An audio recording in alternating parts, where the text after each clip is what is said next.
Hello guys! Welcome to REO's Financial Accounting and Reporting Review. So for this video lecture, we will discuss a brand new topic.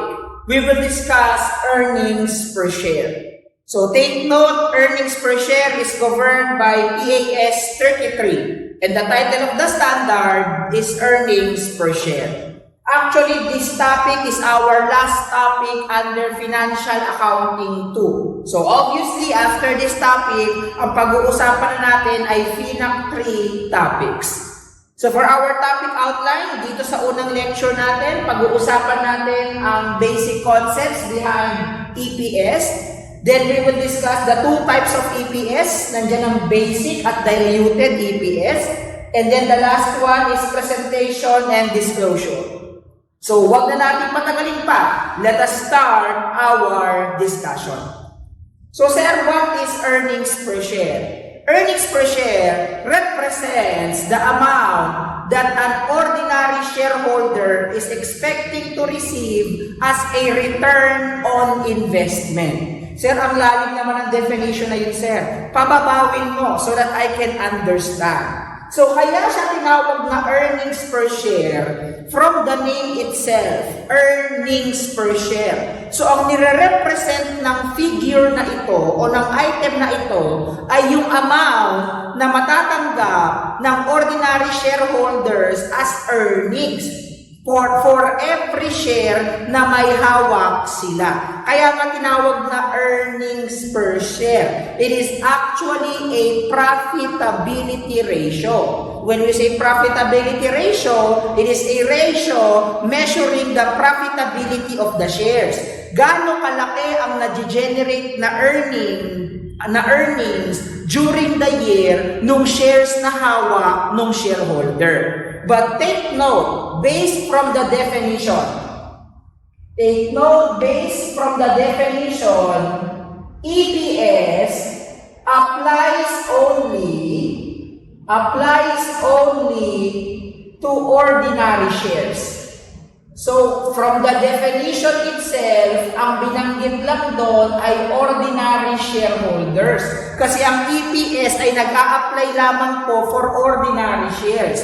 Walang EPS ang preference shares kasi nga ang natatanggap nilang return on investment is generally fixed every year. I'll repeat, walang EPS ang preference shares kasi generally ang natatanggap nilang earnings ay fixed or return on investment ay fixed every year. Paano mo nasabi, sir, na siya ay fixed every year? Naalala mo na nagko-compute tayo o nag-allocate tayo ng dividend sa ordinary saka sa preference shares?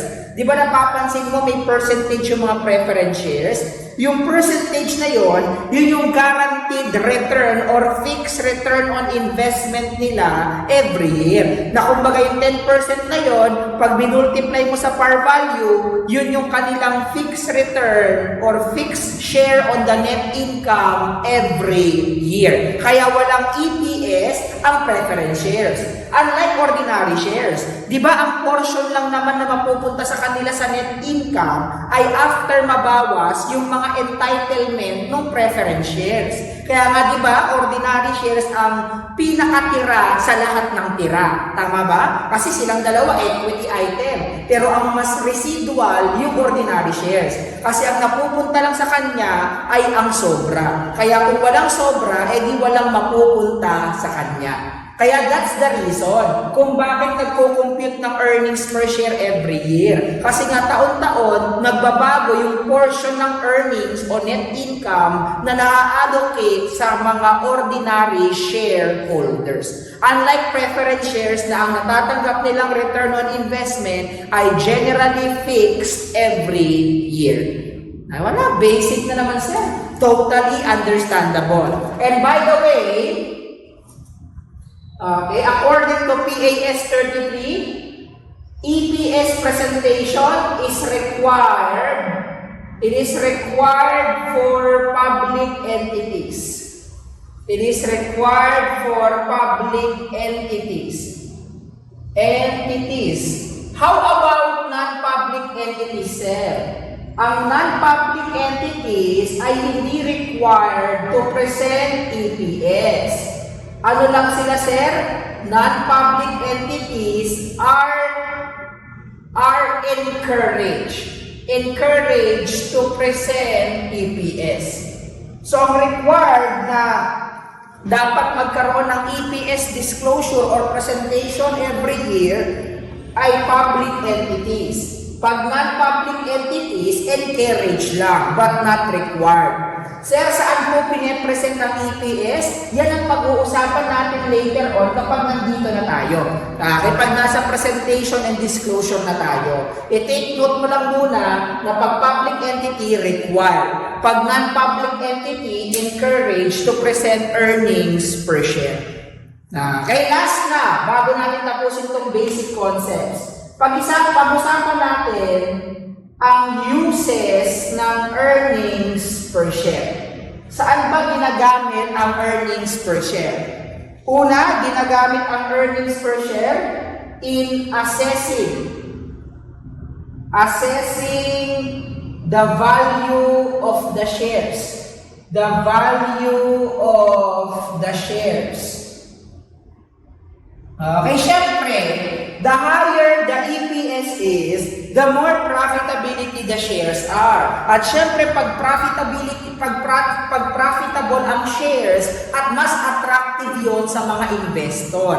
Kaya ginagamit ang EPS as an assessment kung valuable ba ang shares sa mata ng mga investors o hindi. Pangalawa, EPS or use of EPS promotes comparability. Kaya ano ibig sabihin nun, sir, na it promotes comparability? Kasi kung mismong net income lang ang basihan natin, tapos i-compare natin yung net income na to sa another company, probably they are not entirely comparable. O example, sari-sari store. Kinumpara mo yung kinikita ng sari-sari store sa 7-Eleven. More likely, hindi sila comparable due to size. Tama? Anong expectation mo? Sino ang mas malaki ang net income? Siyempre, 7-Eleven. Kasi in terms of investment, in terms of capital, mas malaki ang capital na inilabas sa 7-Eleven kaysa sa typical na sari-sari store. So, ganun din ang point sa earnings per share. Baka naman, kaya masyadong mataas yung net income ng company kasi marami siyang investor. Marami siyang shares na in-issue. Kapag marami kang shares na in-issue, mas malaki ang capital o puhunan na meron ka. Kaya more likely, mas malaki talaga ang net income mo. Kaya nga to eliminate that problem, binuo ang earnings per share as a means of comparing the profitability of one entity to another. Kaya nabuo ang earnings per share. Di ba wala? Basic na basic, sir. Totally no-brainer. So last na po, ginagamit ang EPS as a basis for dividend policy. Siyempre, magde-declare lang naman ng dividend ang company kapag sobrang profitable na siya eh.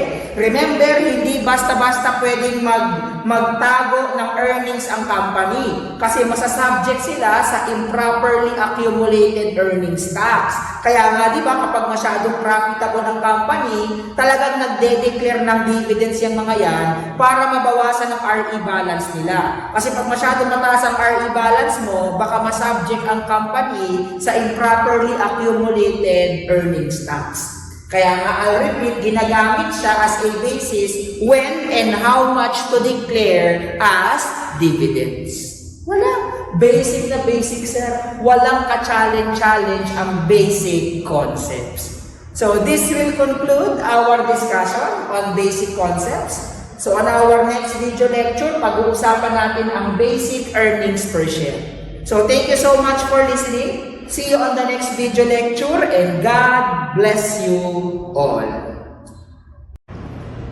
Hello guys, welcome to REO's Financial Accounting and Reporting Review. So for this video lecture, we will discuss the first type of earnings per share, and that is your basic EPS. So by the way, before we start discussing basic earnings per share, take note that both basic EPS and diluted EPS shall be presented with equal prominence.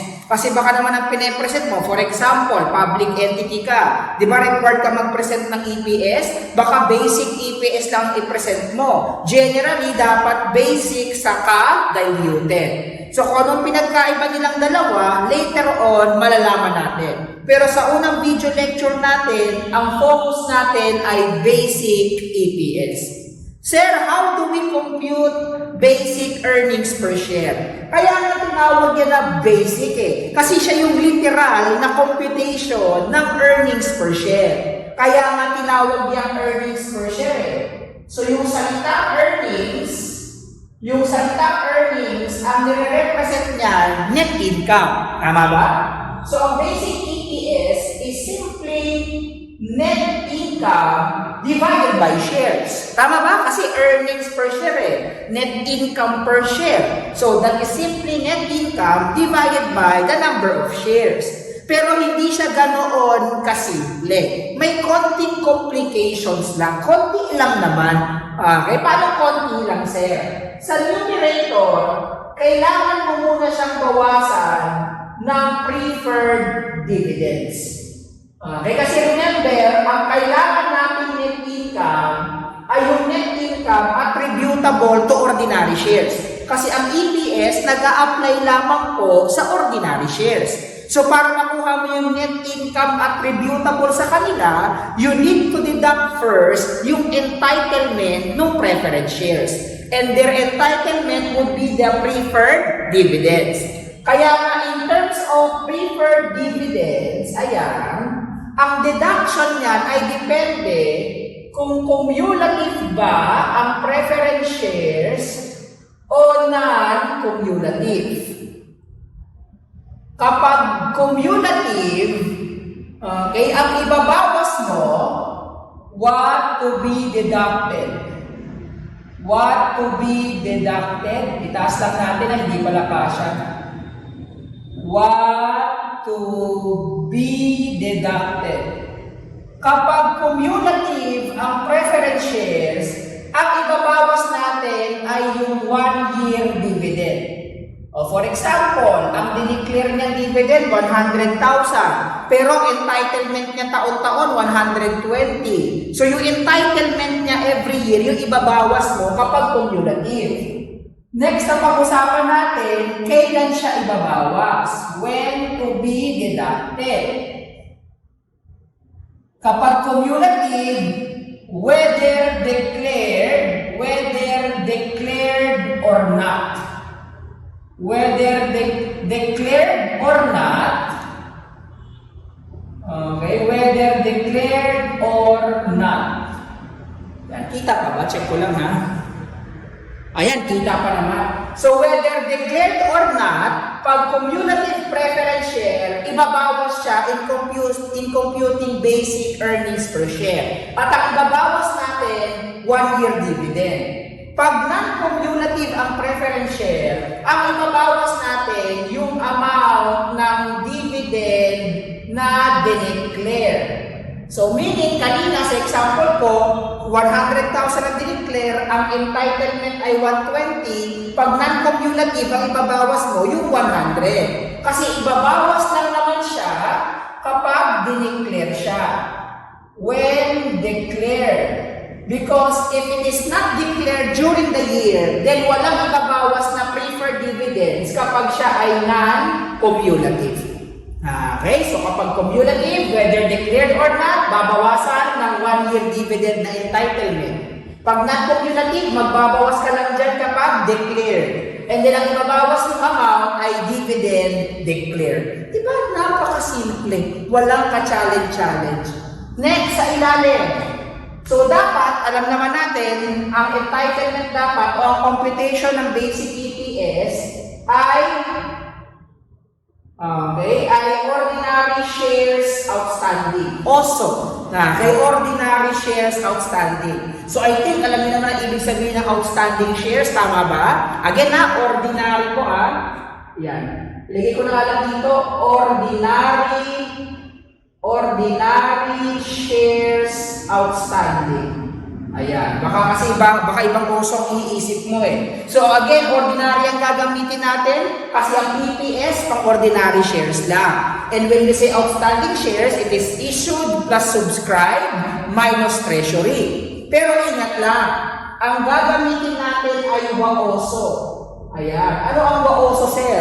Parang WAEX lang pala, sir, eh, no? Yes. Kasi di ba yung WAEX sa borrowing cost, weighted average expenditure. Ay, parang ako lang yan, sir, eh. WAEX. Kasi wala pang jowa. Ay, naku, ayoko na, sir. Ang sakit yan, sir, ha? So, dito, ang gamit natin, WA ulit. WAOSO. Weighted average ordinary shares outstanding. So, obviously, kaya ang ginamit natin ay weighted average kasi gagamit tayo ng time-weighted factor. Ayan. Time-weighted factor from the date of issue. From the date of issue. Okay? O kumbaga, from the date na yung consideration, from the date na ang consideration becomes receivable. Ayan, becomes receivable. Okay, kasi syempre kapag subscribe shares, wala pang issuance yun eh. Pero kapag naging receivable na sa corporation o nagkaroon na ng subscription receivable, pasok na siya sa WAOSO o sa outstanding shares. So ano ibig sabihin ng time-weighted factor, sir? So yan yung alam natin na pag-compute ng weighted average amount. O for example, nag-issue ka ng shares ng January. So ilang buwan siya outstanding out of 12 months? Kasi ang basic earnings per share, every 12 months o annually kinukompute yan eh. So out of the 12 months ng isang buong taon, ilang buwan siya outstanding? So kung January mo siya hawak, ilang buwan siya outstanding? Eh di 12 over 12. Kapag July siya, July 1 siya in-issue, ilang buwan siya outstanding? July, August, September, October, November, December. 6 months. So ang time-weighted factor mo, 6 over 12. Di ba nag-gets mo yung time-weighted factor? Ilang beses na natin ginawa sa financial accounting yan eh. O, last one. Paano kung April 1 in-issue yung shares? So, ilang buwan siya outstanding? April, May, June, July, August, September, October, November, December. 9 months. So, anong multiplier mo? 9 over 12. So, I think wala namang bago sa paningin mo doon. Tama ba? So, in terms of weighted average, ordinary shares outstanding. Pero mag-ingat ka lang. Okay, mag-ingat ka lang sa tatlong items na ito. Kano yung tatlong items na yan, sir? Yang share split, then stock dividends, at saka stock rights. Okay, bakit daw kailangan mag-ingat sa kanilang tatlo, sir? Kasi kung titignan natin, sa tatlong to, nagkaroon ka ng issuance of shares. Tama ba? Dito, nag-issue ka ng shares kasi in-split mo nga. So, kung 2 for 1, yung isa magiging 2. So, madadagdagan yung number of shares outstanding mo. Ganon din ang stock dividends. Tama? Para de-declare ka na, nadadagdagan yung number of shares outstanding mo kasi nag-i-issue ka ng shares. Ganon din sa stock rights, and etc., etc., etc. So, kung titignan natin, silang tatlo, sa kanilang tatlo, nagkaroon ng increase in ordinary shares, pero walang consideration. Wala kang consideration na natanggap, but no consideration. Tama, nag-issue ka ng shares, pero wala kang consideration na natanggap. Kaya kapag ganyan ang senaryo, may special accounting treatment for them. Especially for share split and stock dividends. Actually, hindi naman pala sa kanilang dalawa, sa kanilang tatlo talaga nag-a-apply. Ang treatment sa kanilang tatlo ay retrospectively. Paano retrospective application sila, sir? So, ang mangyayari, with the current period, the current period and comparative period, meaning yung last year, yung current period saka comparative periods also are adjusted. Okay, i-adjust natin silang dalawa as if the event had occurred at the beginning of the earliest period reported.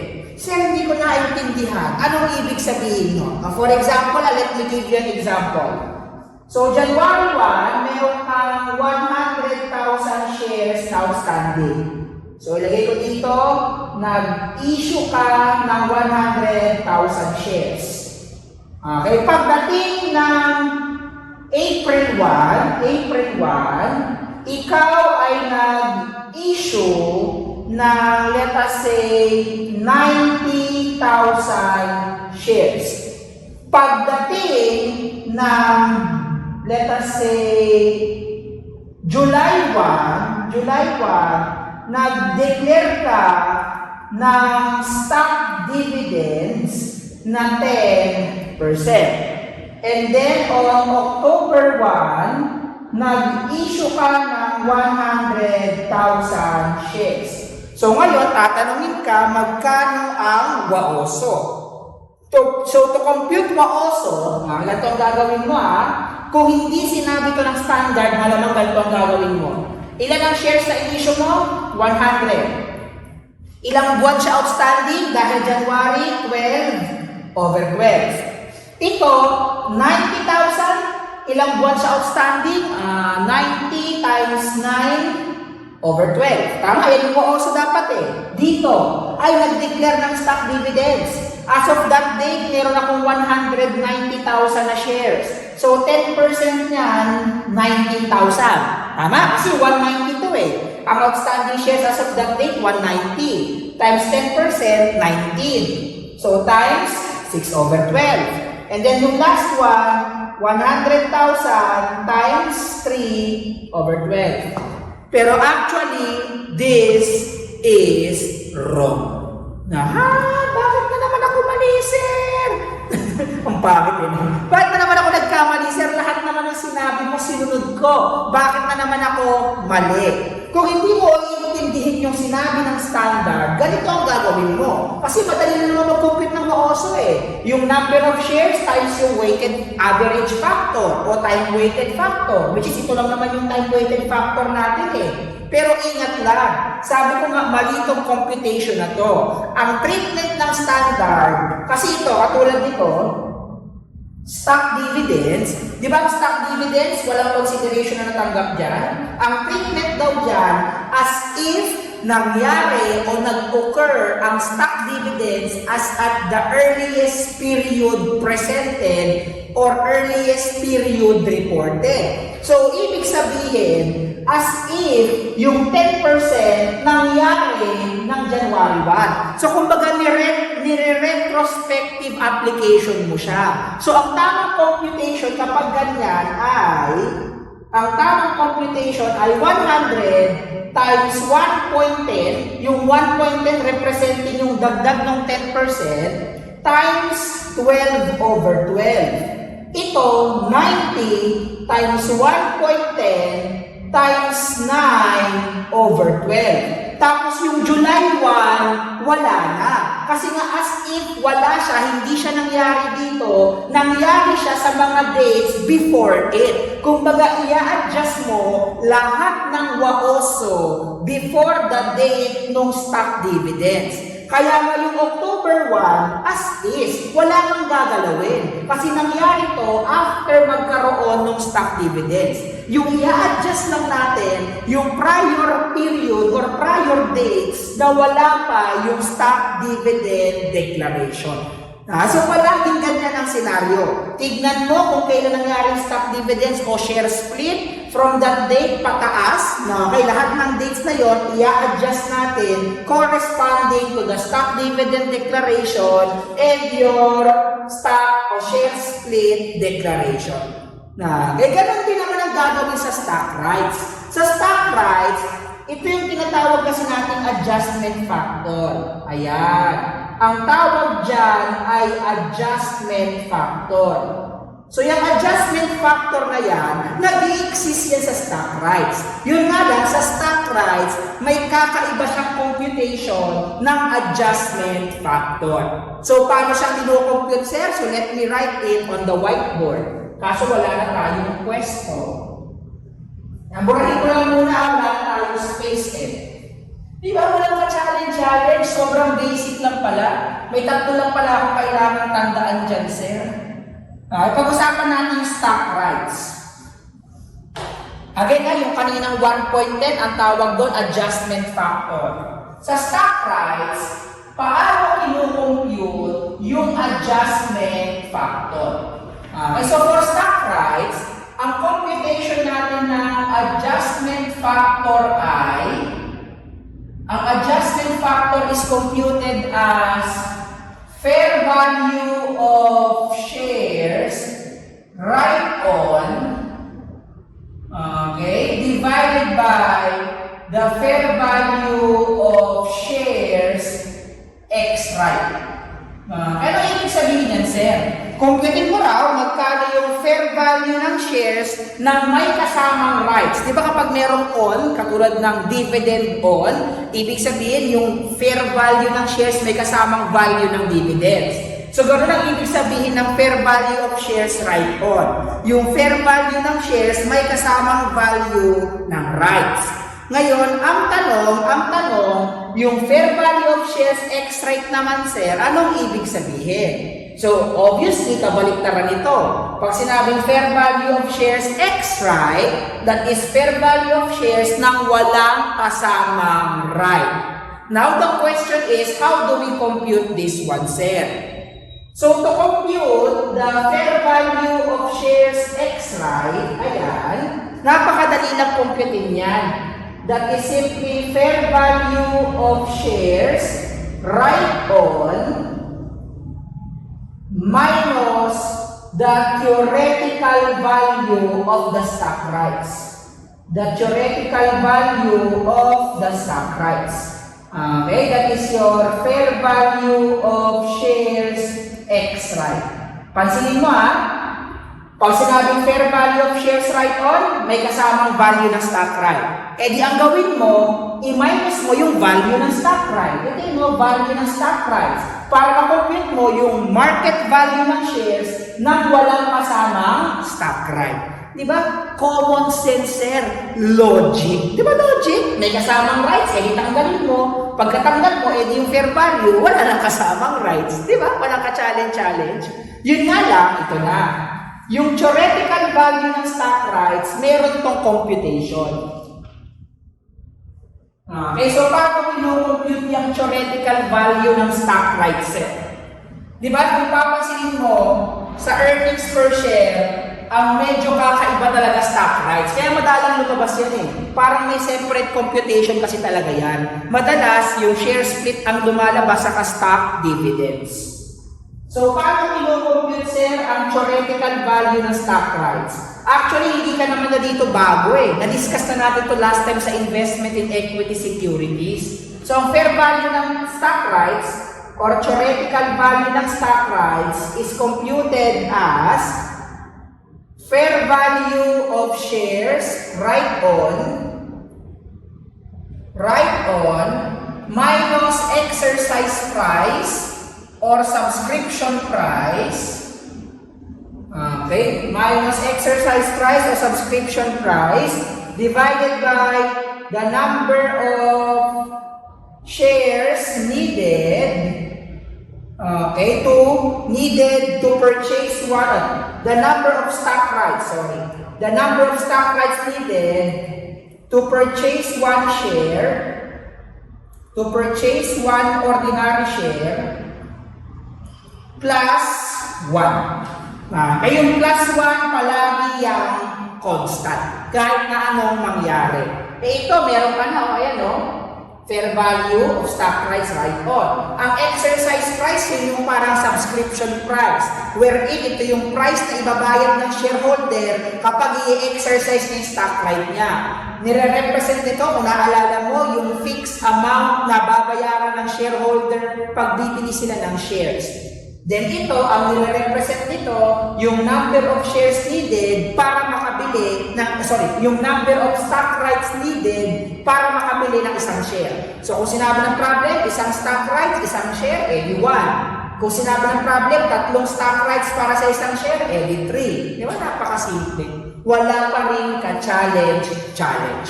So again, anong pinag-usapan natin sa stock rights? Bakit umabot sa ganito yung computation natin? Ang pinag-uusapan lang natin ay adjustment factor.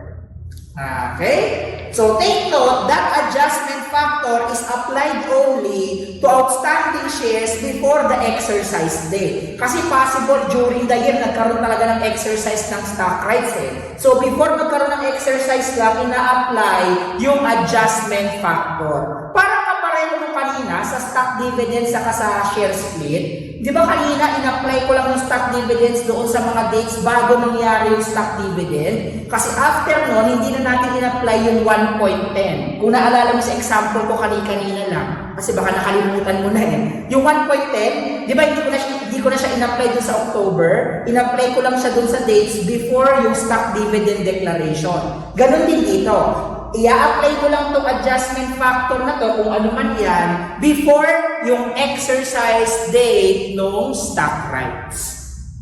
Okay? So, this will conclude our discussion of basic earnings per share. Actually, after this video lecture, you can now answer exercise 1 until exercise number 4. Di ba? Ang dami mo nang kaya-kayang sagutan. So after this, may 4 na exercise ka nang pwedeng sagutan. So thank you so much for listening. See you on the next video lecture and God bless you all. Hello guys! Welcome to REO's Financial Accounting and Reporting Review. So for this video lecture, we will discuss diluted EPS. Actually, hatiin natin ang discussion natin ng diluted EPS into 2 parts. Itong first part, ang pag-uusapan natin yung general principle behind diluted EPS, and on the second part, pag-uusapan natin ang computation ng diluted EPS kung merong multiple potential ordinary shares. Kasi on that video lecture or on that topic, actually it is a step-by-step process. So pag-uusapan natin yan on a separate lecture. For now, let us focus on the general principles and concepts behind the computation of diluted EPS. Sir, what is diluted EPS? Diluted EPS is a type of EPS that shows the maximum dilution or dilution that would have resulted from potential ordinary shares. So, ibig sabihin, in computing diluted EPS, hindi lang actual shares ang kasama, but it also includes potential ordinary shares. Okay, so diluted EPS computation includes potential ordinary shares. Sir, ano ibig sabihin ng potential ordinary shares? Pag sinabing potential ordinary shares, hindi pa sila actual ordinary shares. Magiging pala in the future. For example, potential ordinary shares may come from convertible bonds. Di ba kapag may convertible bonds ka, may conversion privilege ka to convert in papuntang ordinary shares. So hanggat hindi pa siya na-convert, kasama siya sa diluted earnings per share. Okay, and take note that potential ordinary shares may be dilutive or anti-dilutive. Okay? So, kailan siya dilutive, sir, at kailan anti-dilutive? Dilutive siya if it decreases the basic earnings per share or it increases the basic loss per share. Kaya nga tinawag na dilution eh. Ito hindi naman sila totally synonymous ha. Pag sinabi kasi natin dilution, it is somehow related to the word decrease. So kumbaga kung earning ang na-generate o income ang na-generate ng company during the year, if the potential ordinary shares decreases the basic earnings per share, dilutive sila. Dilution, decrease. Paano kapag loss per share? Di ba pag loss per share, dilutive siya, pag pataas naman ang kanyang effect. Kasi galing ka sa loss hindi ka naman galing sa earnings. So pag binaliktad natin yan, then potential ordinary shares are considered to be anti-dilutive. Kapag tumaas ang basic earnings per share o kapag bumaba ang basic loss per share. It is considered as anti-dilutive. And take note, potential ordinary shares are considered only if they are dilutive.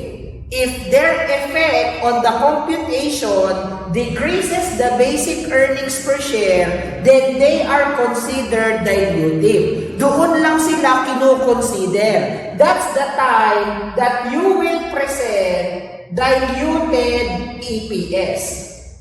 Okay? O diluted loss per share. Depende kung earnings or loss per share. Pero ang point ko, pag diluted sila, that's the time na magpe-present ka ng diluted EPS. Kasi kapag anti-dilutive, hindi ka magpe-present ng diluted EPS.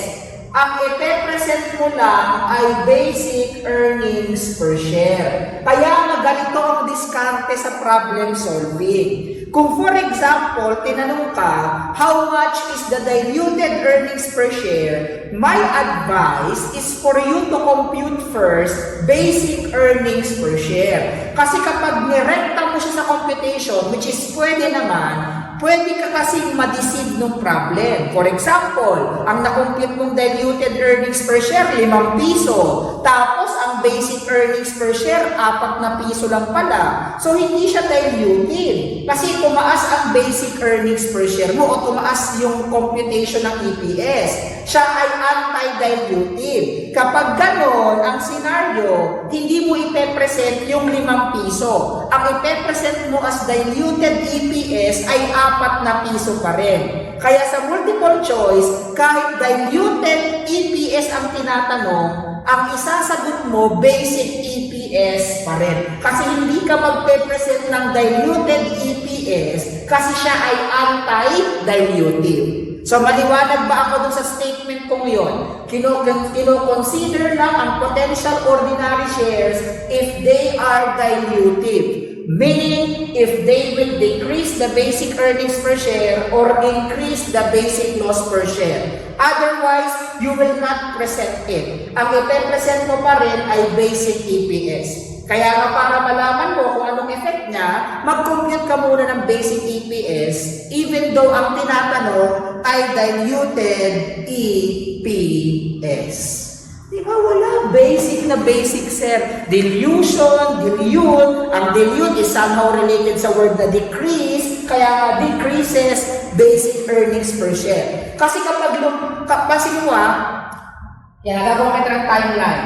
Diba ito yung positive, ito yung 0, ito yung negative. Let us say, negative 1, and then, ayan, negative 1, tapos negative 2. So kung from negative 1, naging negative 2, ano nangyari? Di ba lalong bumaba yung amount? Kasi pababa yan sa number line, kung naalala mo.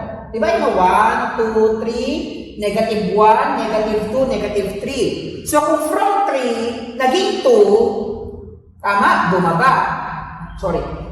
Kung from 3, naging 2, ano nangyari? Bumaba yung number. From negative 1, naging negative 2, ano nangyari? Bumaba ulit ang kanyang effect. Kaya pag tumataas ang loss, bumababa yung effect niya sa number line. Kaya nga dilution, decrease. Kasi baka ilang naalala mo baka decrease lang yung naalala mo. Baka pati basic loss per share, decrease din. Hindi.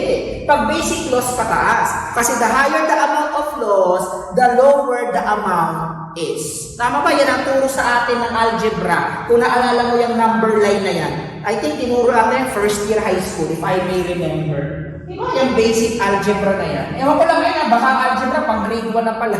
Hindi ko alam. Kasi last time, yung pinsan ko, inaaral na astronomy, high school pa lang, Tara. Samantalang ako, nung high school, chemistry lang ata sa physics ang inaaral. Di ba ngayon, yung basic astronomy na, Tara, di magaling-galing pa kala mo, magiging astronaut. Basher, no? Anyways, so again you will consider it if it is dilutive. And take note, sabi ko nga kanina, potential ordinary shares may came from the following. Ayan, it may come from convertible preference shares. Tama, potential yan eh. Kasi from preference share, pwede maging ordinary shares yan pag kinonvert. It may come from convertible bonds.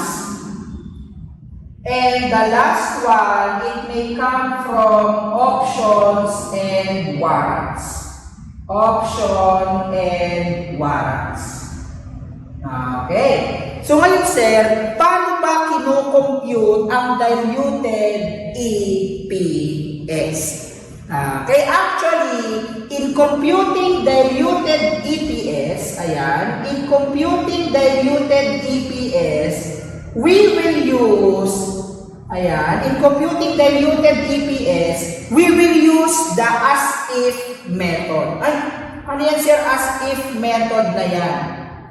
I'll repeat, in computing diluted EPS, kasi maraming tao o maraming estudyante nahihirapan dito eh. Parang mas ang pagkakalatag ng libro, ang komplikado niya. Pero kung tutuusin, isa to sa pinakamadadaling topic, yung diluted EPS. Kasi to compute it, ang gagamitin mo, formula pa rin ng basic EPS. I'll repeat, ang gagamitin mo, basic EPS formula pa rin. Yun nga lang gagamitan mo ng as-if method.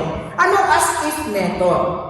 When we say as-if method, as if ang convertible preference shares at convertible bonds ay na-convert as of the date na sila ay naging outstanding, at ang options and warrants ay as if na-exercise from the date they became outstanding. Anong ibig sabihin nun, sir? For example, January 1, may convertible preference shares ka na. So sa pag-compute ng WAOSO, alam natin kasama ang potential ordinary shares doon, coming from this tree. Pero ang gagamitin mong time-weighted factor ay 12/12. As if simula January 1, na-exercise na sila, regardless of actual exercise or actual conversion.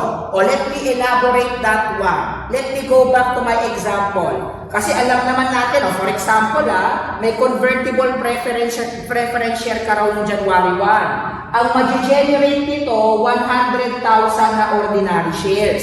So kung basic EPS ang pinag-uusapan, hindi kasama yan. Kasi hindi naman actual shares yan eh. Ang kasama lang sa EPS o basic EPS, actual shares lang. Sa diluted siya kasama. Kasi sa diluted, kasama ang actual sa potential. Pero ang pag-assume o ang method na gagamitin natin sa potential ordinary shares ay as if na-convert ito at na-exercise ito from the day or on the day that they became outstanding. Kung January 1 hawak mo na sila, as if January 1 ordinary shares na to. Ay ganun yung assumption ng as-if method. Paano sir kung for example, during the year, nag-convert talaga ng preference share. Di sa basic EPS, kasama siya kung kailan siya na-convert. Kasi naging actual shares na siya at the date of conversion eh. Pero sa EPS, kahit nagkaroon ng actual conversion during the year, ang bilang mo pa rin, ang number of months pa rin na gagamitin mo ay from the date na naging outstanding sila. So kung January 1 hawak mo na yan, ang bilang mo pa rin 12/12. kahit nagkaroon ng actual conversion during the year. Yun ang ina-assume ng as-if method.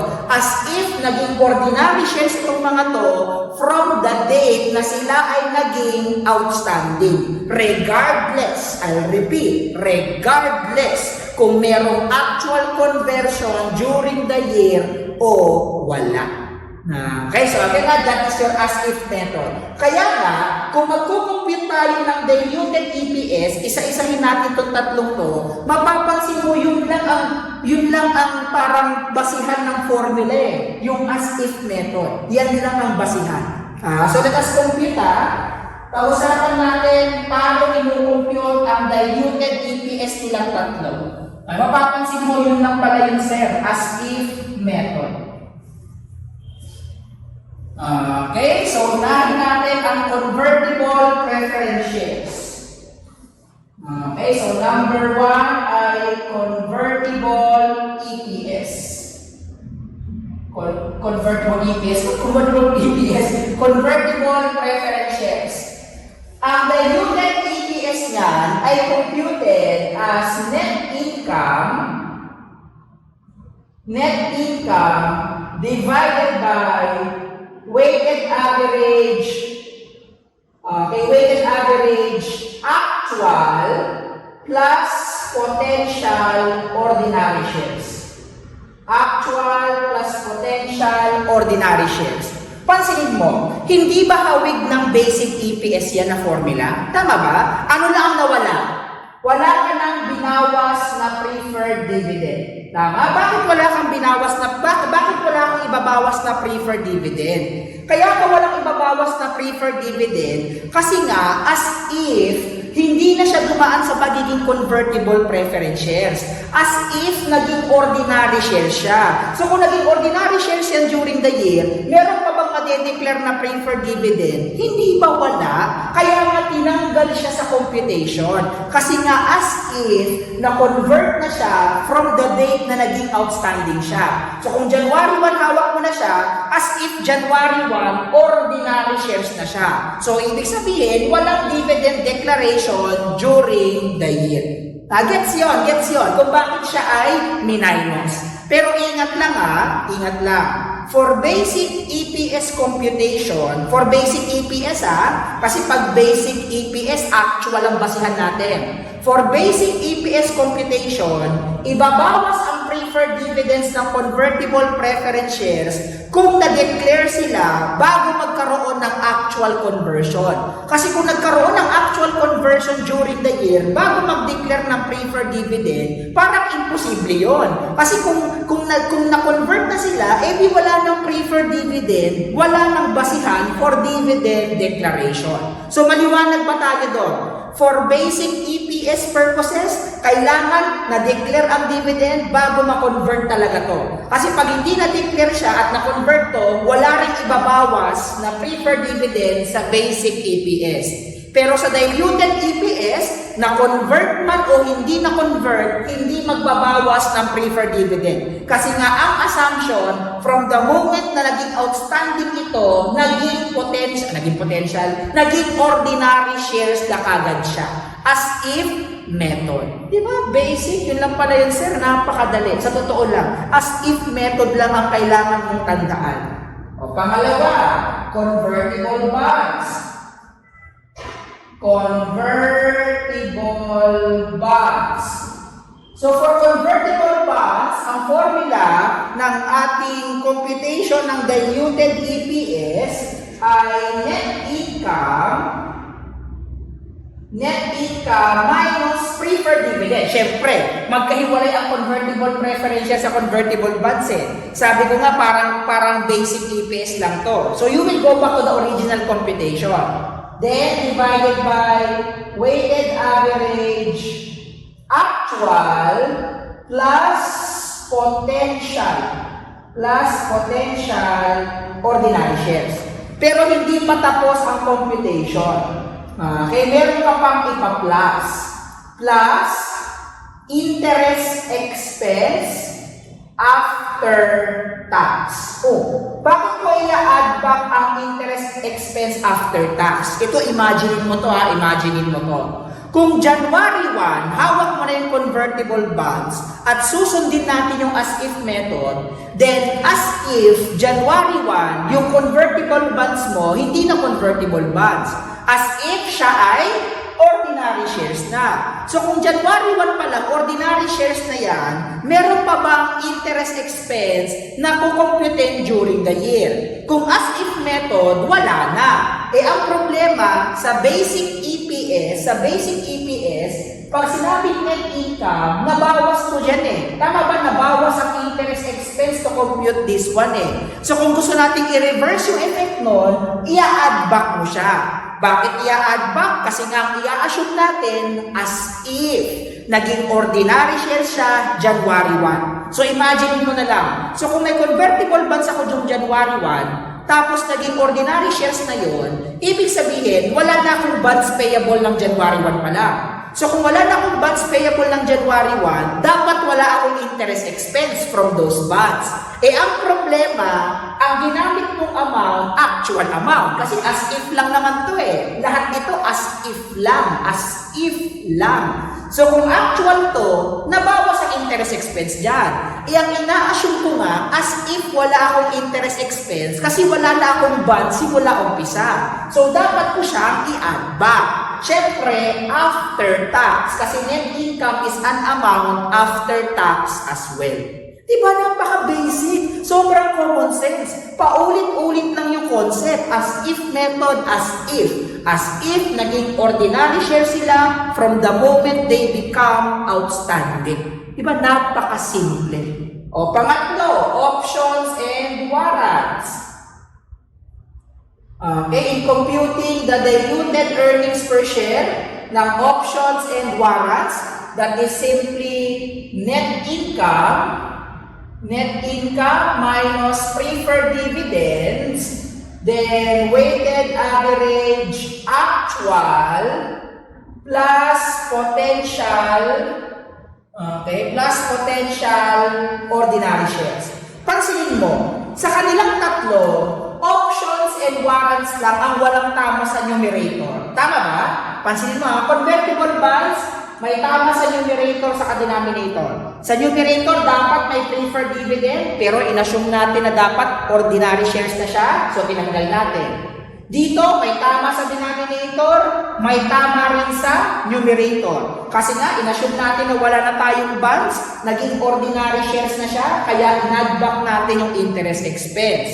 Ito, pansinin mo, ang effect lang nito, denominator lang.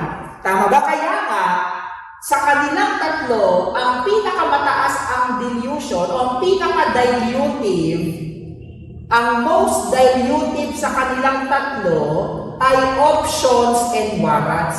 Sa kanilang tatlo. Kasi imagine mo sa math, sa basic math. Di ba kapag ang denominator tumataas, anong nangyayari sa quotient? Di ba ang nangyayari sa fraction o sa quotient, bumababa. So parang ang dating, dahil wala siyang effect sa numerator, sa denominator tumaas, so ang effect niya sa amount, pababa. Di ba ang dilutive o ang potential ordinary shares ay dilutive pag bumababa ang basic earnings per share. Kaya nga sa kanilang tatlo, siya ang pinaka-dilutive sa lahat. And it is dilutive when the exercise price of the option, dilutive siya o ang exercise price ng option ay less than the market price. Bakit, sir? Ito, imagine mo meron kang option.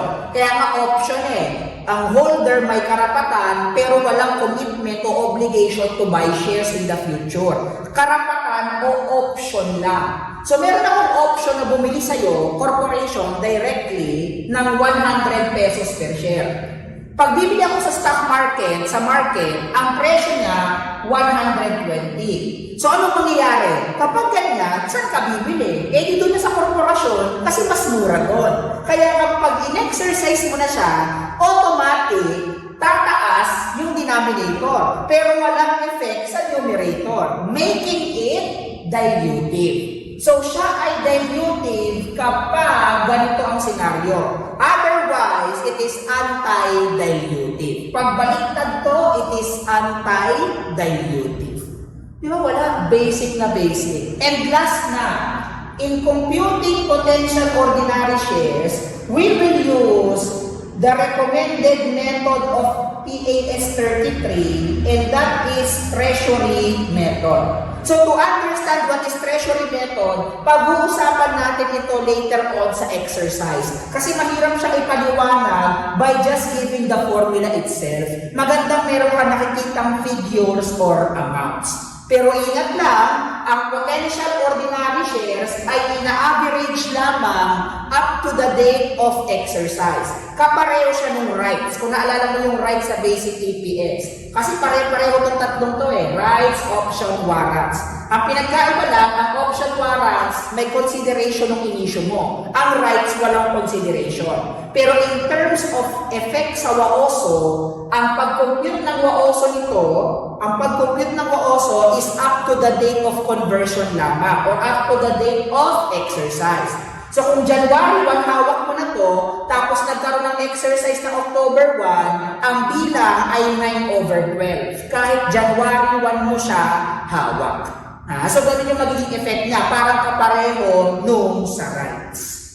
Okay? So this will conclude part 1 of our discussion on diluted EPS. Pero after nito, actually, you can now answer exercise 5 until exercise 9. Ganon karami na ang pwede mong sagutan. Kasi on the next video lecture, ang focus na natin ay multiple potential ordinary shares. Dito kasi, from exercise 5 to 9, saka sa lecture natin, ina-assume natin pa isa-isa lang sila.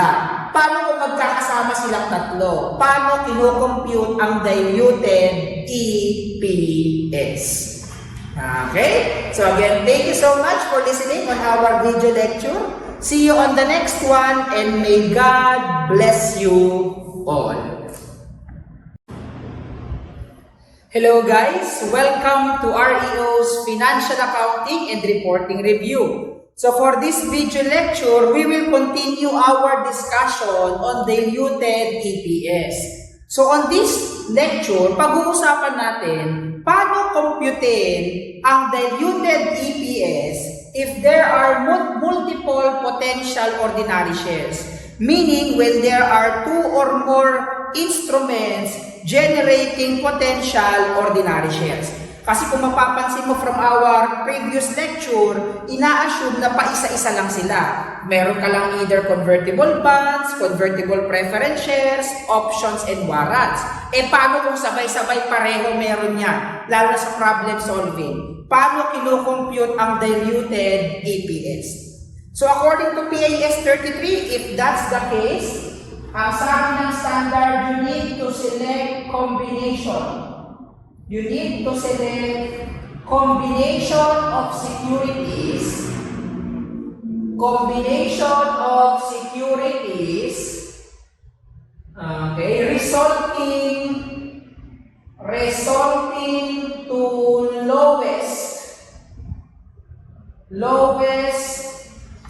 to the lowest earnings per share. Okay, lowest earnings per share. So, sabi ng standard, you need to select combination of securities that will generate the lowest earnings per share. And how will we do that, sir? Paano yan gagawin? So, we need to follow the following steps. Step 1, okay, compute for the basic earnings per share. Compute the basic EPS. Okay? Kasi yung step 1 is related to step number 2. So, we need to run, the securities. Pag sinabing securities, irarank ko natin ang options, convertible bonds, saka convertible preference shares according to their dilutive effect. According to their dilutive effect on basic EPS. Okay, according to their dilutive effect on basic EPS. In other words, irarank raw natin sila based on their least incremental EPS. Okay, according to their list, incremental EPS. Okay, so paano yung gagawin, sir? Wala akong masyadong maisip na idea. So for example, nandyan ang options, okay, nandyan ang convertible preference shares, convertible PS, nandyan ang convertible bonds. So ang unang gagawin natin ay computein ang basic earnings per share. Then afterwards, irarank down natin silang tatlo according to their dilutive effect. Meaning, yung pinakamababang incremental EPS. Take note, ang madalas na number 1 sa ranking, options and warrants. Kasi sabi ko nga last time, kung naalala mo sa lecture natin, ito ang most dilutive na potential ordinary shares. Kasi nga ang effect niya sa denominator lang. Wala siyang effect sa numerator. Kaya nga, number 1 palagi ang ranking niya provided na ang exercise price ay mas mababa sa market price. Kasi kung hindi, anti-dilutive siya. So as long as dilutive ang option sa kawaran, siya ang number 1 sa ranking. So paano ko malalaman kung sinong number 2 sa number 3, sir? Compute for the incremental EPS. So to compute the incremental EPS, ayan, incremental EPS, for convertible preference share, ang incremental EPS niya ay yung preferred dividends divided by yung ma-generate niyang potential ordinary shares. Ang convertible bonds ay yung after-tax interest expense divided by yung potential ordinary shares na kanyang ma-generate. So parang ganito yung rationale ng computation ng incremental EPS. Ang computation niya ay yung effect ng security on both numerator and denominator. Ito, imagine mo na lang wala siyang effect sa numerator. Ang effect niya denominator. So ano ba naman ang laban nilang dalawa? Ito palagi ang effect nito pababa talaga sa basic earnings per share. Sila hindi palagi. Kung naalala mo kapag mapapansin mo sa exercise natin later on sa convertible preference share, naging anti-dilutive pa nga even though naapektuhan niya yung both numerator and denominator. Ito lang ang sure na dilutive. Basta masusunod to.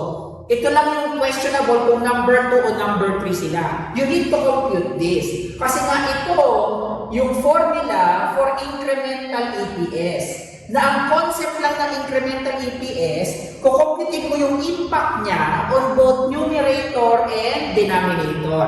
Diba? Ang impact nito, pagdating sa diluted EPS, wala na to. Kaya yun yung impact niya sa numerator. Ito, ang impact niya sa numerator, ina-add back natin to in computing diluted EPS. So kung sino yung mas mababa sa kanila, siya yung number 2, and then later on, number 3. Kaya assuming ayan, silang dalawa, either 2 or 3. Ano pa kailang natin sa ranking? Ang pagpasok kasi nila, kasi ang sabi ng standard combination of securities ang pagpasok niyan sa computation, paisa-isa kasi. Ang pagpasok niya based on ranking. So yung number 1, unang papasok, number 2, papasok sa computation, number 3, papasok.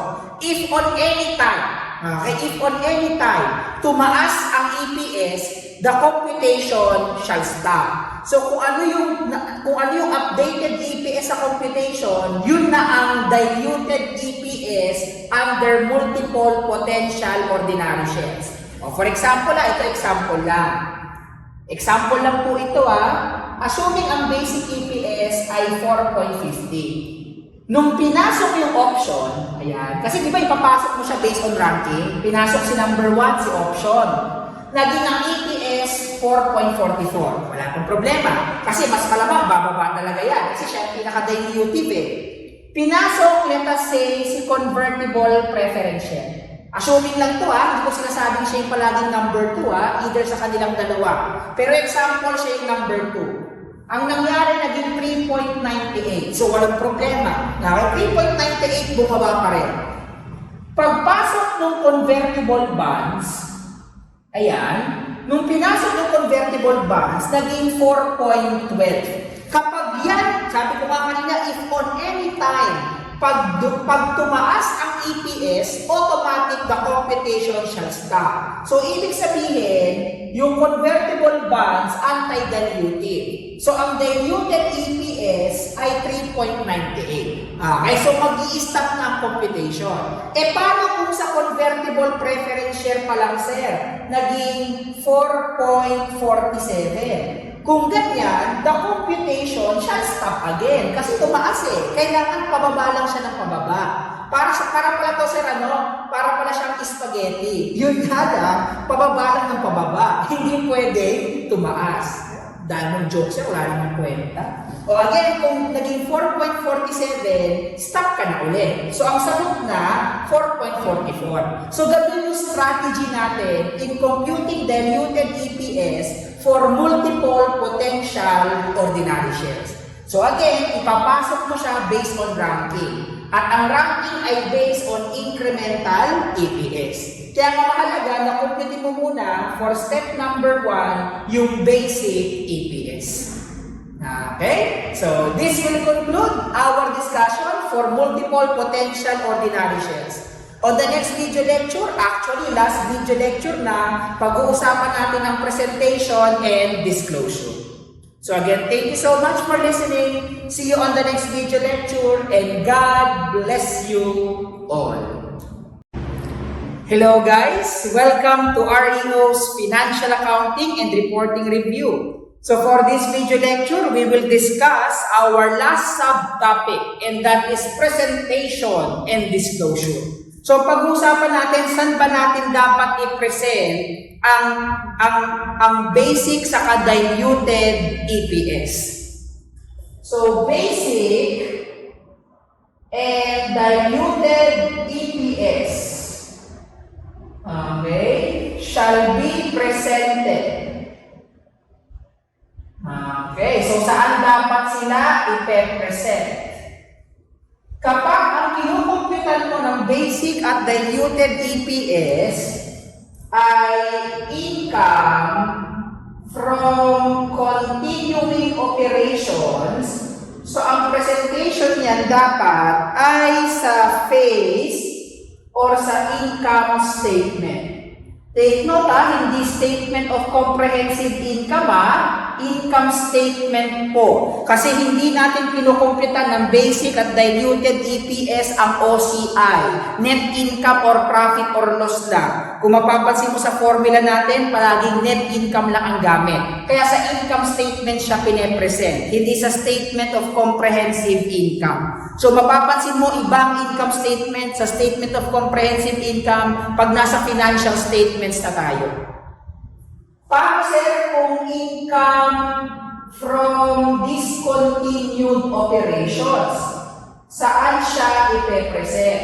Pag income from discontinued operations, either, okay, so ikaw bahala kung saan mo gusto either sa notes to financial statements, either sa notes to FS, or sa income statement. Okay, ikaw raw ang bahala.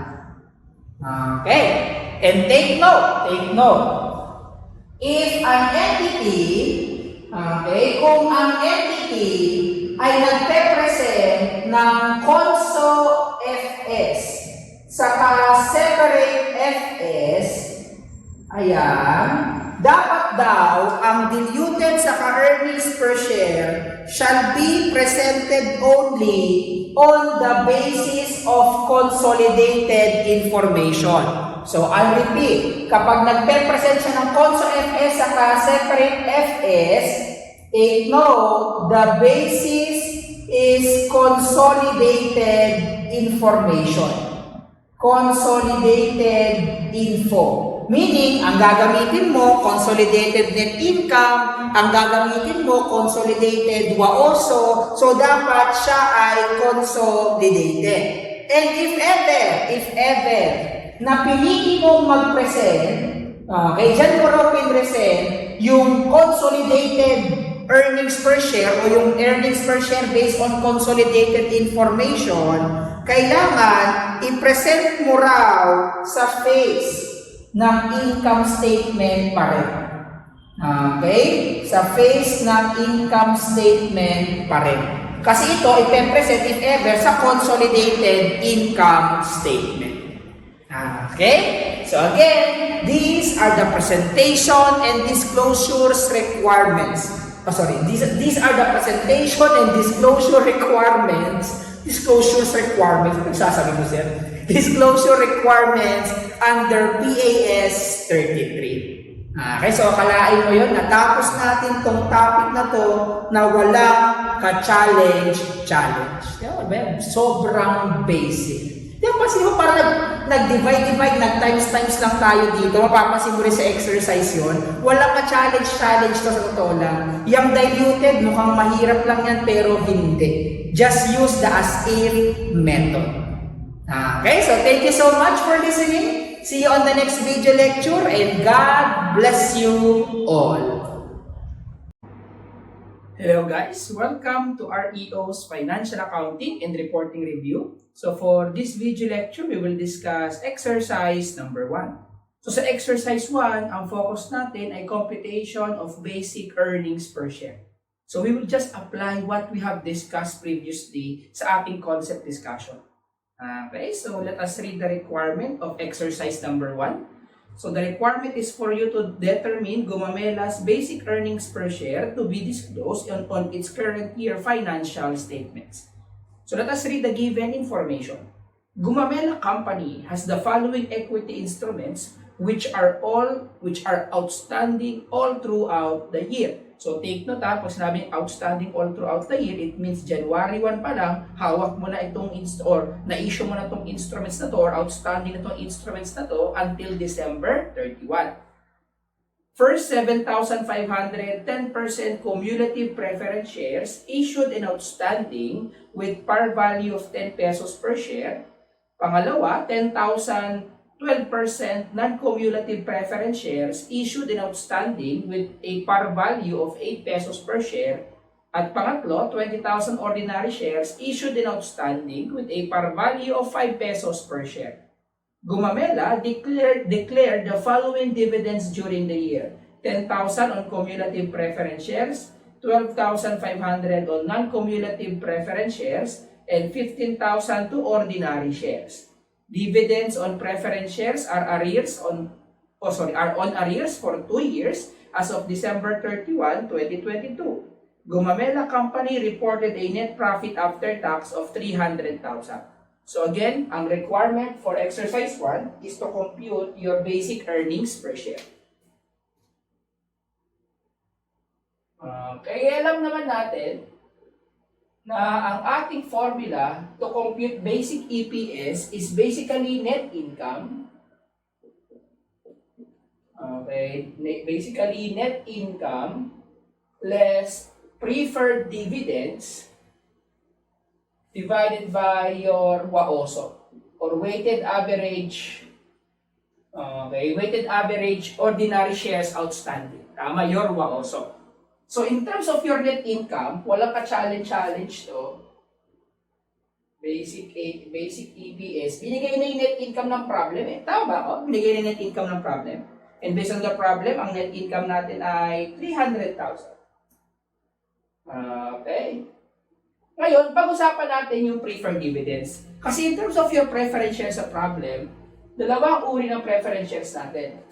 Merong cumulative at saka non-cumulative. Tama ba? In terms of your cumulative preference shares, it is to be deducted whether declared or not. Tama, whether declared or not. At ang ating i-deduct ay yung 1 year worth of dividend. 1 year dividend. Kasi kung titignan natin sa problem, in terms of your cumulative as well as non-cumulative preference shares, pareho nag-declare ng dividend yung company for the year. Tama ba? At ang dineclare na amount ng dividend for your cumulative preference shares ay sabi 10,000 pesos. Pero sabi ko nga, whether declared or not, ibabawas yan to compute your basic EPS. Kasi meron silang entitlement every year kasi cumulative yung preference shares. Kung di man mag-declare ngayong taon, i-accumulate yung undeclared dividends for the year. At ang ina-accumulate ay yung 1-year dividend kasi yun yung entitlement nila. Kaya naman sa formula natin, ang ibabawas natin ay yung 1-year entitlement nila o yung 1-year dividend. Sa problem, that should be kaya magkano yung 1 year worth of dividend? That is 7,500 shares. 7,500 shares times 10% times the par value. Which is, magkano yung par value? 10 pesos. Okay, tama ba? Yan ang diniscuss sa inyo last time ng shareholders equity. Tama, to be specific, yung SHE Part 2, yung computation ng kanilang dividends. Tama? Pag sinabing 1 year dividend, ito yung entitlement nila. Yung percentage na nakikita mo sa tabi ng pangalan nila, that is actually their entitlement every year. But that is 10% of their par value. Multiply that to the number of shares outstanding. So 7,500 times, I think 1 peso to. Tama? 1 peso yan, no? So 7,500 times 1 peso. So napakahirap compute. Nakakatakot yan kung gagamit pa tayo ng calculator. So that is exactly 7,500. Napaka-basics yan. Wala na namang ka-challenge. Next, how about the non-cumulative preference shares? Based on our discussion, dinededuct natin yung preferred dividends niyan when declared only. At ang at yung amount ng dividends na ibabawas natin for your basic EPS computation ay yung actual amount ng dividend declared. Bakit yung actual amount ang binabawas, sir? Kasi non-cumulative siya. Kapag non-cumulative kasi at hindi nag-declare ng dividends ngayong taon, so basically hindi naman na-accumulate yung entitlement nila. Kaya ang binabawas for basic EPS computation ay yung actual na dividends na dineclare. Okay, which is a problem. Magkano yung actual na dividends na dineclare for this one? That is 12,500. Tama? Okay, divided by your WAOSO. So, based on the problem, take note, ordinary shares to not preference shares kasi ang basic EPS, I'll repeat, ang computation ay applicable lamang sa ordinary shares. Ang preference shares kasi hindi ko i-compute ng basic EPS kasi based on our discussion, fixed ang return na natatanggap nila every year. At ang fixed return na yun yung percentage, 10%, 12%, and etc.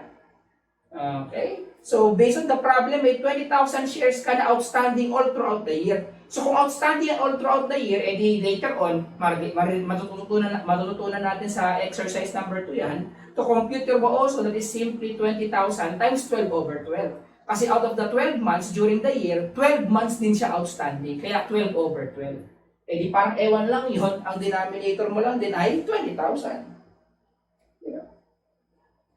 Okay, therefore, ang ating BEPS, tama, pag sinabi natin BEPS, basic earnings per share, our BEPS is 14 pesos, exactly 14 pesos per share. And this is the answer for exercise number 1. Diba, ganun na sir, basic. Kaya nga basic earnings per share sir, basic. Kahit yung diluted earnings per share mamaya, basic pa rin. Wala pa rin ka challenge. Okay, so this will conclude our discussion for exercise number 1. Thank you so much for listening. See you on the next video lecture and may God bless you all. Hello guys, welcome to REO's Financial Accounting and Reporting Review. So for this video lecture, we will discuss exercise number 2. Sa exercise number 2, ang concern pa rin natin ay computation ng basic EPS, but to be more specific, ang focus natin for exercise number 2 ay computation ng WAOSO. Kasi alam naman natin to compute your BEPS or your basic earnings per share, ang formula natin ay simply net income. Okay, net income plus preferred dividends over your WAOSO. Kaya sabi ko nga, ang focus natin for exercise number 2 is this one. Kaya focus natin ay ang iyong WAOSO. So let us read the requirement as well as the given information of exercise number 2. For exercise number 2, you are required to compute Orchid's basic earnings per share during the current year. Okay. Orchid Corporation had the following ordinary share transactions during the current year. So binigay yung movement ng ordinary shares from January 1 until December 1 for the current year. The company has reported a profit of 22,858,000 during the year. So again, let us compute the basic earnings per share of Orchid. So in terms of your net income, actually wala nang ka-challenge yan. Binigay na yung net income that is 22,858,000 during the year.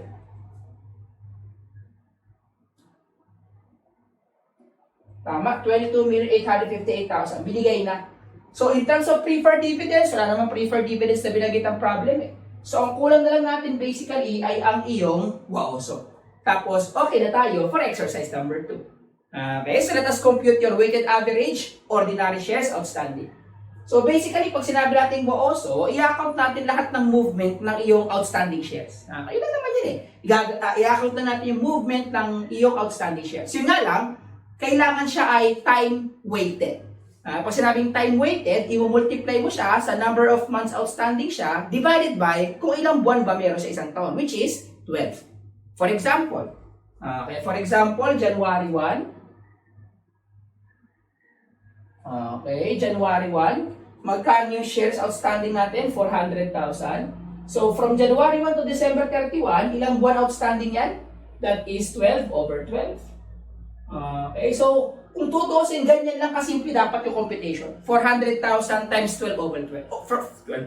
12 over 12. Ang problema, meron kasi tayong tinatawag na special issuances ng outstanding shares wherein gumalaw, tumaas ang outstanding shares mo pero wala kang consideration na natanggap. To be more specific, I am pertaining to your stock dividends as well as share split. Tamang stock dividends sa share split ay nagre-resulta sa pagtaas or paggalaw ng outstanding shares mo pero wala ka namang consideration na natanggap sa paggalaw o pagtaas ng iyong outstanding shares. Kaya nga anong sabi ng standard? We need to account them retrospectively. Pag sinabing retrospectively, we will assume that as if the event happened as of the earliest period presented. Ano ibig sabihin nun, sir? For example, yung 10% bonus issue or share dividends ng February 1, hindi mo siya gagawin na parang ganito, February 1, okay, ilan yung na-issue na share? Because of the stock dividends or share dividends, 40,000. Tapos ang gagawin mo, i-multiply mo sa 11 over 12. Tama, you cannot actually do that. Kasi hindi natin siya isasama sa bilang dahil nga yan yung mga galaw ng outstanding shares na wala ka naman natanggap na consideration. So instead, what we will do is account it retrospectively. Ibig sabihin, lahat ng date, before the date or before yung stock dividends issuance or declaration at before yung share split declaration, lahat ng events before that, i-adjust natin yung outstanding shares accordingly. Meaning, dito, di ba kasi isa lang naman yung date before February 1, which is January 1 So, gagawin natin, yung 400,000, i-multiply muna natin ng 110% times 1.10, saka i-multiply ng 12 over 12. Kaya ito yung tinatawag nating adjustment factor. Okay, adjustment factor ang tawag dyan, guys. At nagkakaroon ng adjustment factor, I'll repeat, kapag meron, number 1, stock dividends, pangalawa, share split, at pangatlo, stock rights. At in terms of stock rights, we will account it separately, at ang focus ng stock right is, I think, nasa exercise number 4. Okay, so for exercise 2 as well as exercise 3, ang focus na muna natin in terms of those items ay share split sa stock dividends. Naintindihan ako dun, guys, so hindi mo i-account yung resulting na paggalaw ng outstanding shares because of the share dividends or stock or share dividends or share split separately. Hindi mo siya ilalagay dito separately. Instead, i-account mo siya retrospectively. as if nangyari siya as of the earliest period presented. Okay, which is ang earliest period natin, by the way, on this problem is January 1 of the current year. Okay, next. February 1, acquired treasury shares May 1. Okay, so kapag ikaw ay nag-a-acquire ng treasury shares, ay wait lang pala, di ko pala na-compute to, no?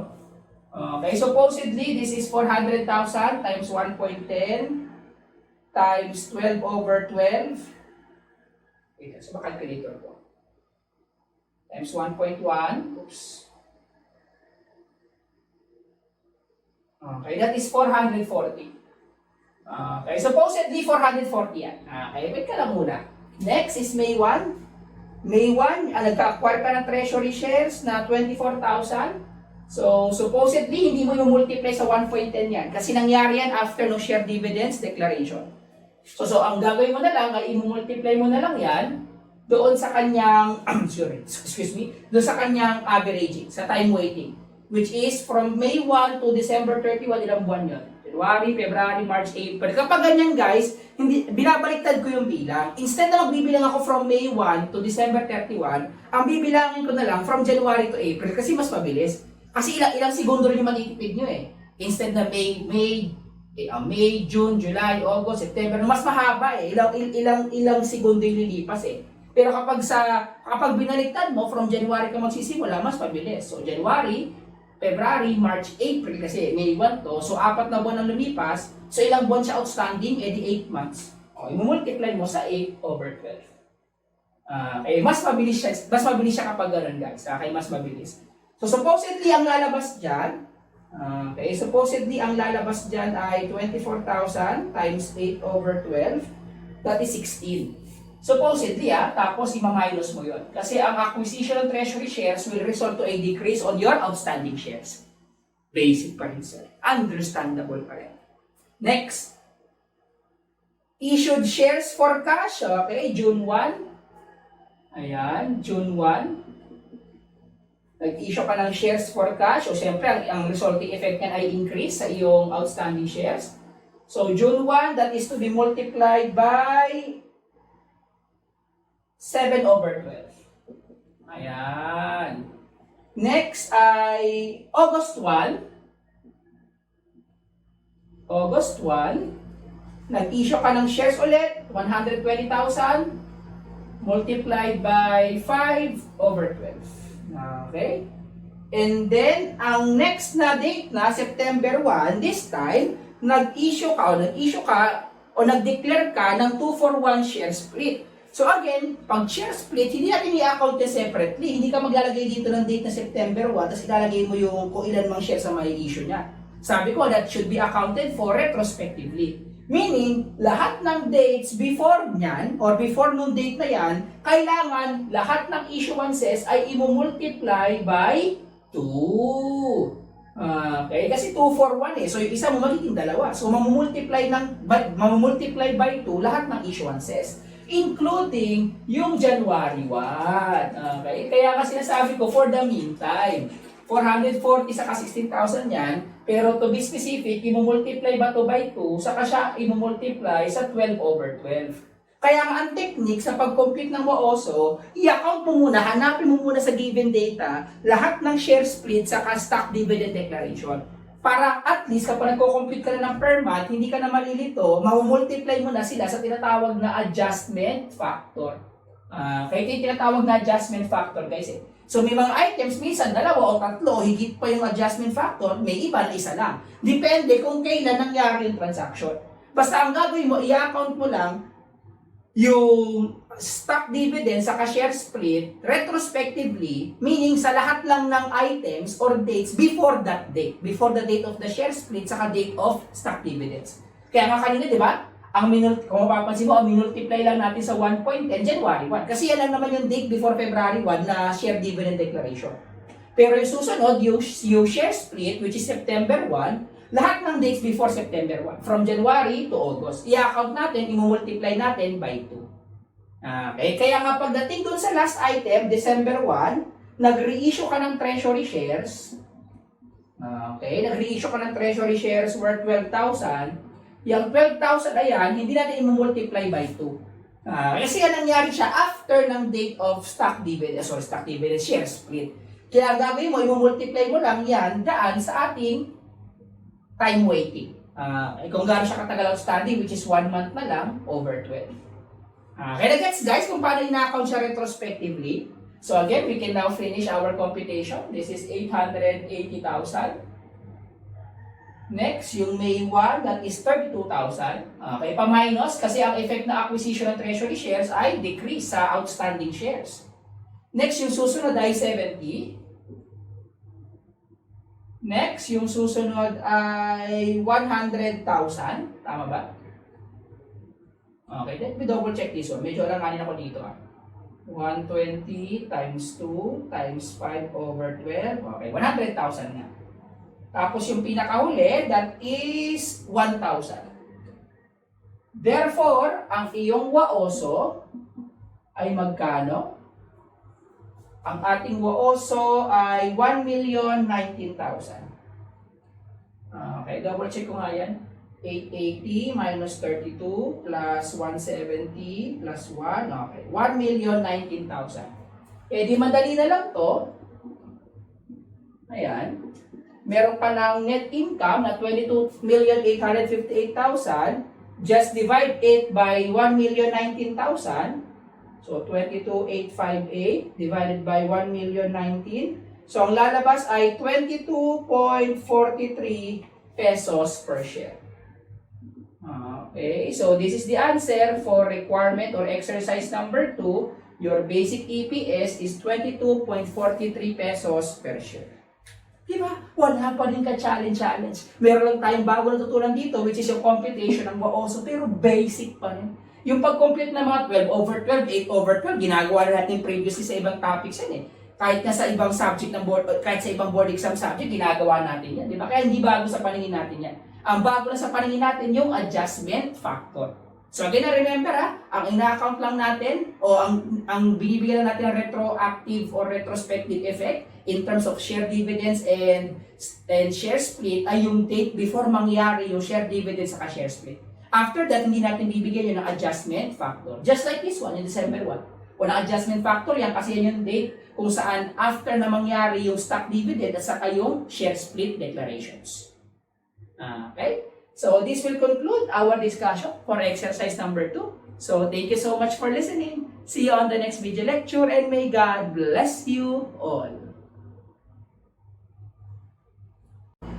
Hello guys! Welcome to REO's Financial Accounting and Reporting Review. So for this video lecture, we will discuss exercise number 3. So sa exercise 3, ang focus natin ay computation pa rin ng basic EPS pero for comparative information purposes. Meaning, magkukumpute tayo ng basic EPS for 2 consecutive periods. Kaya kung mapapansin mo sa exercise 3, pinapakompute ka ng basic EPS ni Lilly Corporation for the year 2021 and 2022. Okay, let us read the given information. Lilly had 250,000 ordinary shares outstanding at the beginning of 2021. So, binigay yung transactions ng outstanding shares mo from March 1, 2021 to September 1, 2022. Lilly reported net income amounting to 2,940,750 and 3,532,900 in 2021 and 2022 respectively. So again, let us compute your basic EPS una for 2021 and then later on for 2022. Okay, so kung titignan nyo sa exercise number 3, ang focus lang din ng computation natin ay computation ng WAOSO eh. Kasi alam naman natin ang formula ng BEPS is net income less preferred dividends divided by WAOSO. Tama? Eh ang net income wala namang complication o walang problem sa net income eh. Binigay na kagad siya which is for 2021. That is 2,940,750. So basically, ang kailangan na lang natin ay WAOSO. So let us compute your WAOSO. Diba sabi ko nga, before you compute your WAOSO, para dire-diretso na yung computation mo, i-account mo na muna or i-identify mo na muna lahat ng stock dividend declaration at saka share split declaration.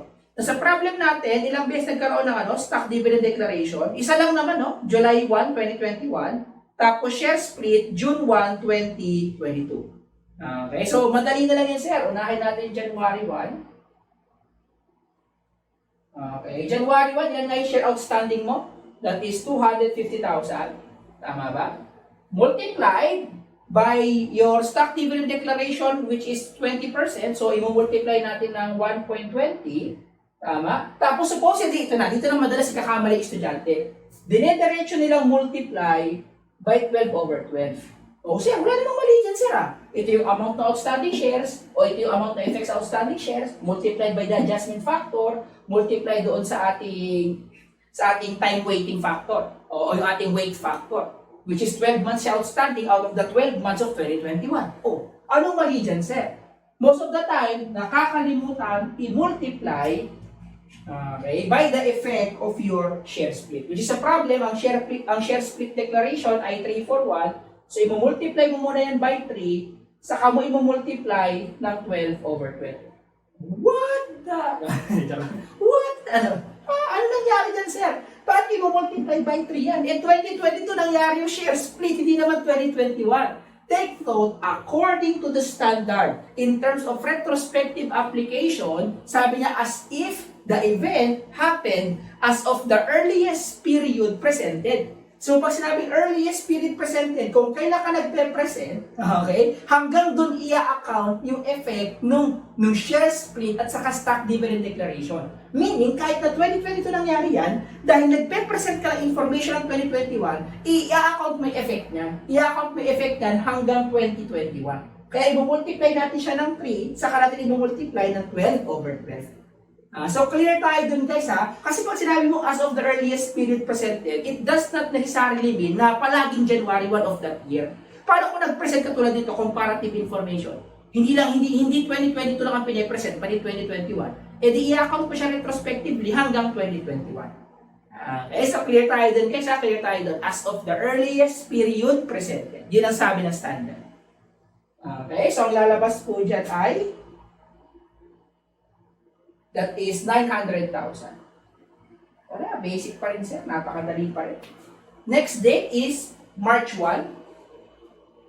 Tama? So, March 1. Ano meron sa March 1? Nagbenta o nag-issue ka ng 24,000 shares. So, 24,000. I-multiply mo ng 1.20 yan kasi nangyari yan before the stock dividend declaration. At saka times 3 kasi before share split declaration din. Multiply sa kanyang time factor, which is 10 over 12. Okay, so ang lalabas po dyan ay 72,000. Diba? Basic na naman ito. Para naman ka-challenge. Next is, July 1, hindi natin i-account yan. Yan yung stock dividend declaration. Next is October 1, 2021. Okay, October 1. Ano nangyari sa October 1? Nag-issue ka ulit ng shares, which is 16,000. So this time, yung 16,000, sa 3 lang natin i-multiply. Hindi na sa 1.20 kasi nangyari siya after na nung stock dividend declaration. So times 3 times, anong kanyang time factor? That is 3 over 12. Diba, ang dali ng basic EPS. Actually, kahit diluted guys, mamaya papatunayan ko sa inyo yan. So times 3 over 12, that is 12,000. Okay, next is December 1. Actually, last na pala yan.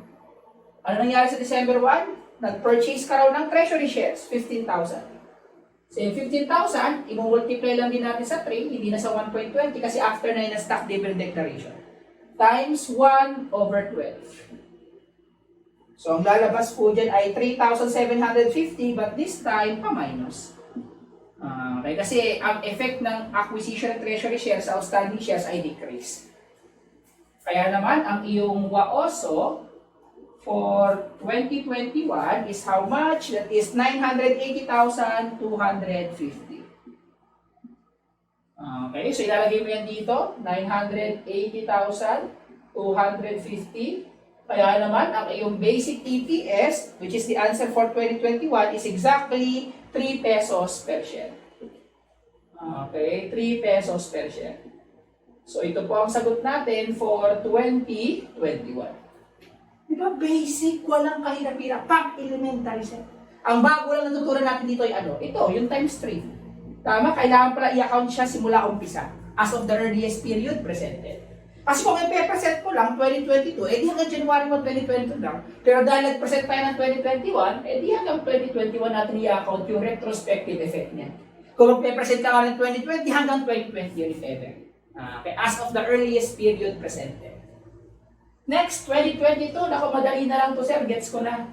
So, BEPS tayo. Computation ng BEPS, binigay na ulit yung net income, which is 3,532,900. Tama, 3,532,900. Ang gagawin na lang natin, i-divide na lang ulit yan sa WAOSO, makukompute na natin yung BEPS. So, let us compute your WAOSO. So, January 1 ulit tayo.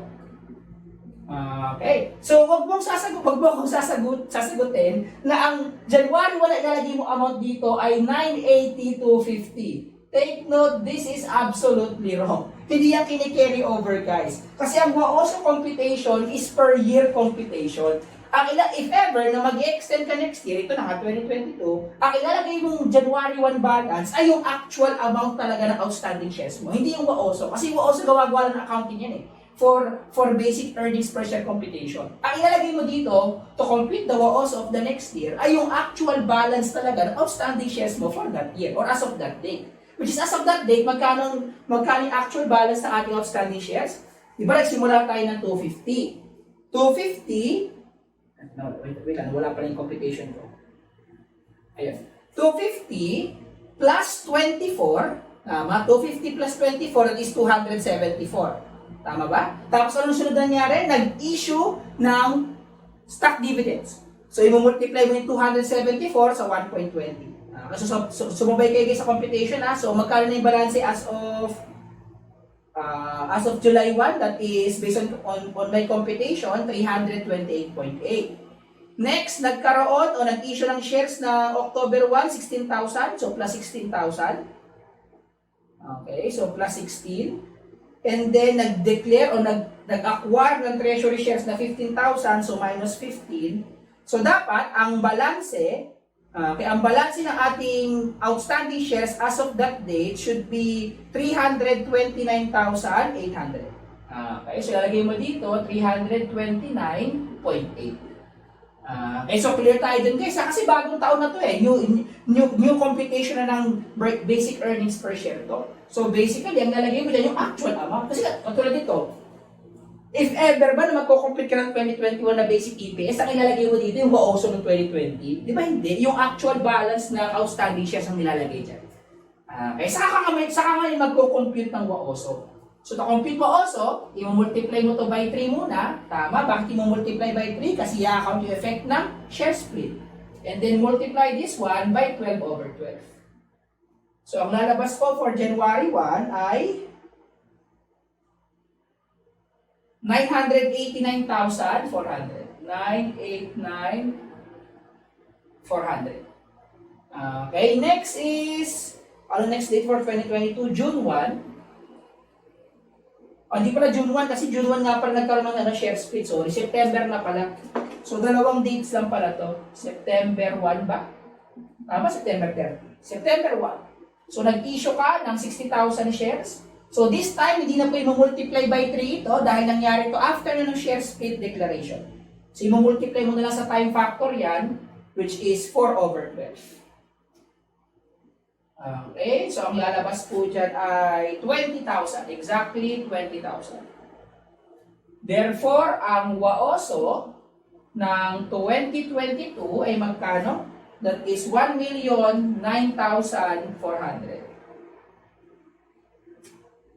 Okay, 1,09,400. Kaya naman, walang ka-challenge. Ang basic EPS natin for 2022 is 3.50 pesos per share. 3.50 per share. And these are the answers for exercise number 3. Diba, wala namang bago. Ang bago na natutunan natin yun na yung retroactive effect ng share dividend saka share split. Yun lang naman. Pero the rest, yan pa rin yung tinuro ko last time. Wala pa rin kahirap-hirap, wala pa rin ka-challenge, totally no-brainer. Okay? So this will conclude our discussion for exercise number 3. Thank you so much for listening. See you on the next video lecture and God bless you.